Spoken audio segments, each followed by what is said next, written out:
அர்த்தநாரீஸ்வரர். நேயர்களே, இந்த பதிவில் அர்த்தநாரீஸ்வரர் பற்றி காணலாம். நான் நிவேகா, பிரபஞ்சம் சேனலில் இருந்து.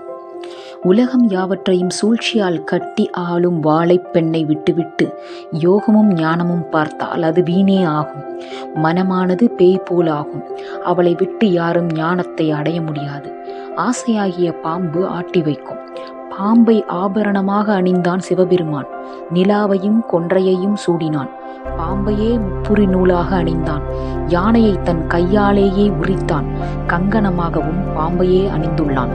புலித்தோலை உரித்தெடுத்து அருளாகிய பாதத்தை தூக்கி அண்டத்தில் ஆடும் அவன் கையில் மோதிரமாக பாம்பு உள்ளது. ஈசனாடிய கூத்தினைக் கண்டு உமையவள் பாராட்டி மகிழ்ந்தாள். ஈசனை அவள் நெருங்க மங்கையில் ஒரு வாகனாய் இருக்கிறாள். கூத்தை உணரும் இடம் எங்கே? ஒளியும் உள்ளுக்குள் கேட்பது எங்கே? நடனம் முழுவதும் ஒன்றாக காணுவது எங்கே?